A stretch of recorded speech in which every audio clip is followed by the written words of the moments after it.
Afternoons with Zweli on 947. Dropping all your favorite afternoon beats from 12 to 3. So I want to take you back to a very harrowing day, harrowing experience you probably don't want to remember to ever again. Everyone has had a bad experience at this one particular place. Home affairs.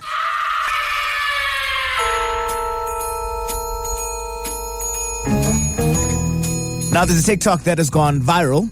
I saw it late last night, if I'm not mistaken, and it's doing the rounds, and it's all because of a woman who's at Home Affairs who pulled up a chair, climbed right on top of it, and made an announcement to everybody who cared to listen at that Home Affairs. Guys. No, you guys. Talk first. Guys. Hello. Listen to me. I was just approached outside to pay 150 rand. Then I can get within 10 minutes my card, okay? So I'll stand here. My card was first in this box, okay? 2 people has already been held before I've been addressed. They are paying them 150 rand outside. I'm phoning the police. She is phoning the police. And I encourage her to do that. You know what? There's so many times I'm like, hey, you're being a bit of a Karen over there. Shout out to everyone's name is Karen. You're lovely people. Selected. Anyway, she got up there. She was tired. She was like, you know what? I've had enough of this, and told everyone, guys. She's basically saying they are taking bribes. They are taking bribes at Home Affairs. And it was just the other day we spoke to Michelle. I think she had won our MAC competition. And she said she has spent 3 hours at Home Affairs out there in Alberton.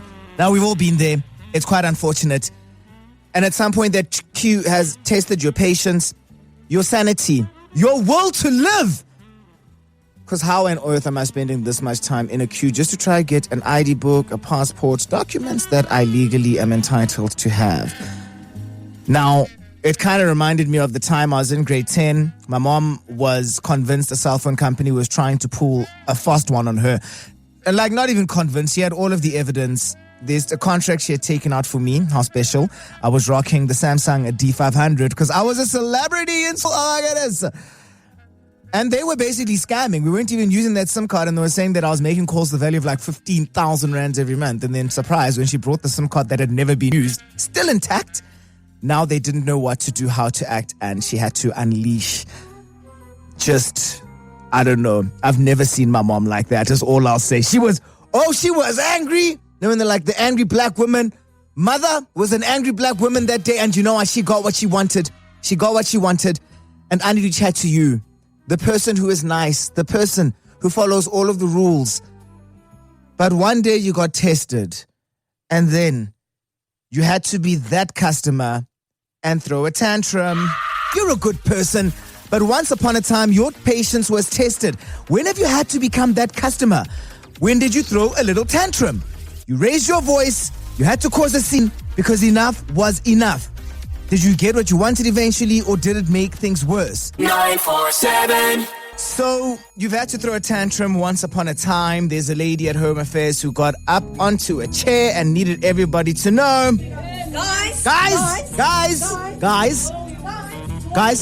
Guys. She must have said guys about 6 times until people eventually paid attention. And she was saying they're making people pay to get to the front of the line at Home Affairs. What are we going to do about this? Now, I remember, like I'd mentioned, my mom threw a tantrum once, cell phone company, and I was so embarrassed. She caused the biggest scene in store. I wanted to disappear. She just wanted justice. And I'll tell you something, she wasn't leaving until somebody fixed it. And it was fixed. I still don't have the chutzpah to throw tantrums. If you've seen me throw a tantrum, then it was like a once-off opportunity. I always try to, keep it on the low. As soon as I raise my voice, then you know that it's over for you. Let's go to Carltonville and chat to Sihle. Sihle, my guy, happy Wednesday. How's it going? Better than you, Mr. Zweli. I am good. Now, you sound like a nice guy, a very reasonable man. And there's people out there that are testing your patience, my man. You see, if I didn't have the information I had beforehand, I wouldn't have caused this issue. What happened? Tell me all about it. So 2 days before, on TikTok, I saw an account talking about the Consumer Protection Act and saying if you see a price on the shelf Yes. and there's a difference at the till, Uh-huh. you are entitled to get the price on the shelf. Yes, that's true. And I kept it in the back of my mind because it was just interesting. Unfortunately, this had to happen. I was on my way to work, Uh-huh. just trying to get some water for the road. Fair. And if they didn't push back on it, I wouldn't have made it a big issue. I would have just paid the higher amount. But they pushed back. And that TikTok came to my mind, and I'm like, yes, this is my time. I get to vent. I get to be a Karen. My time to come and shine. I can finally put the law in their faces and say, look here, look, this is what the law says, my ninja. And the fun part is, I wasn't doing it for just to get attention or just to be mean. Yes. I had valid reasons. You did. And see, sometimes you've got to check out the theory, you know what I mean? See if it really is correct, if you can't do that. Yes, I was being a scientist performing an experiment. We love it. We love it. You know what? You deserve a Nobel Prize of some sorts over here for one, letting everyone know that's listening that you're allowed to do that. And I'll tell you, I once went to Zara. There's a pair of shoes that I wanted. I got them. They didn't have a price on them. All I knew was that they were on sale. And I got them for free at the till because there was no price on them. So we're valid. We're not Karens. You know, I make that joke with cashiers. Can't it actually happen? It does. It does. See, you carry on being a scientist and fixing the problems that nobody knows about. Thank you so much for chatting. All right. Thank you. Cheers. Love you. Bye. There we have it. Sihle is 100% right. I'm telling you, it's worked for me before. If the price that they have written on there it does not correlate, they must give you your money. They must.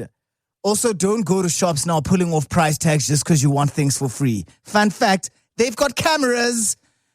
Anyway, when were you, Karen?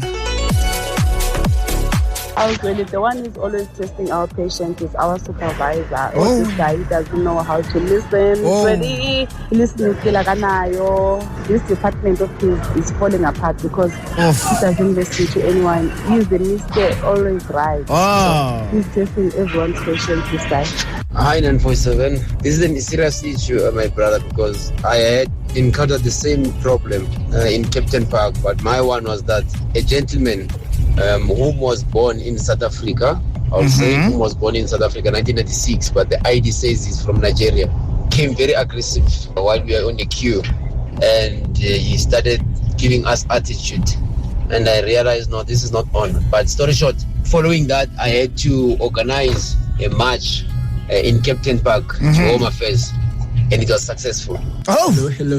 look at that. I remember the time I went for my learners at Middleburg Municipality. The lady that you pay, like after you passed your learners test, you have to go and pay for your certificate, you know. So the lady was so rude. She made me sit for like an hour and a half. Imagine, just to pay.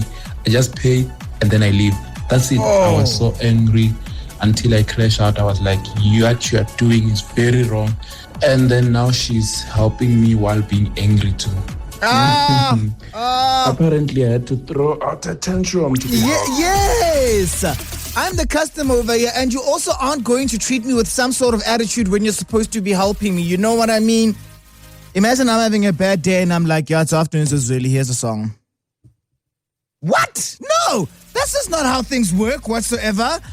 Also, the guy there in the beginning who said there's a supervisor who wasn't listening and the department fell apart. It always happens like that. We tell you, you complain, and then next thing you need help. 947. It's that meme when you tell your boss the world is falling apart, and then you see it fall apart and you watch the popcorn. 947. Got a message from Leo, and Leo says, this happened at Drop here in Rosebank. These three middle-aged men went and sat at a table where this young foreign couple was sitting. I watched as these men kicked this couple off their table. The table was not reserved. I asked the manager, why did they allow this to happen? I was told that they are very well-known journalists and they didn't want to upset the men. Let's start thinking of well-known journalists. Okay, no.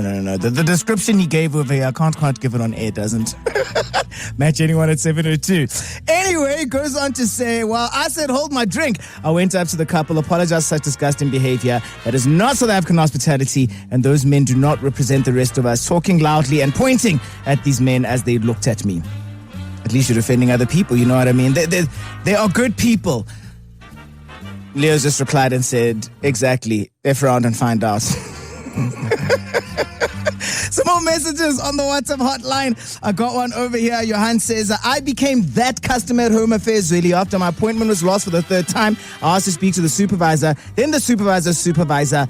As you can imagine, it was a whole process. I walked out with my passport application finally finalized. Would you look at what a bit of anger can do? Let's wrap it up with our girl Deeds. Didi, how are you doing?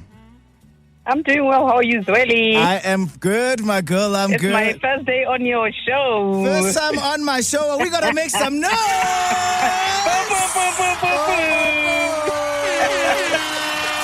I always love how everyone's like, it's my first time on your show and you've come here to complain and tell me all the shade. You're here to throw shade, Didi. Here to throw shade. Sure, Zweli. What an interesting conversation. Tell me all about it. And you know, sometimes it helps to actually vent. It helps. It does. So it does. I had an issue with one of the banks where fraud was committed and everything, right? Yeah.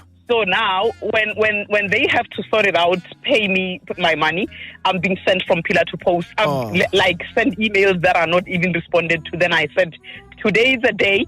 I'm going to the bank. Oh, boy. When I get there, they're still telling me, no, Miss Mobe, you have to call this number. You have to call. I said, I'm not getting out of here and I'm going to take my clothes off. No! Taking my clothes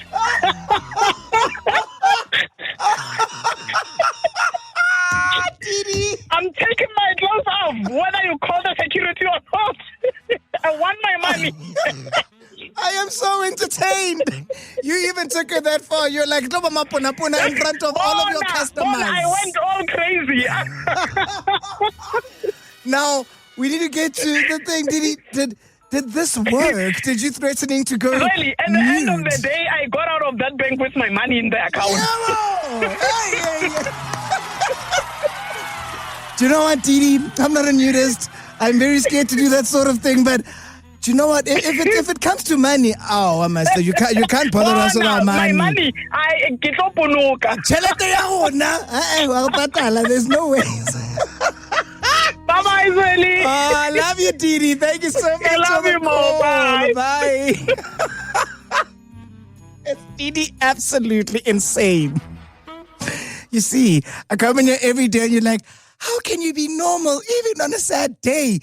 Because both Didi are fighting at banks and they are saying, if you don't fix my problem, I'm stripping down naked. Afternoons with Zweli. Keep it right here On 947.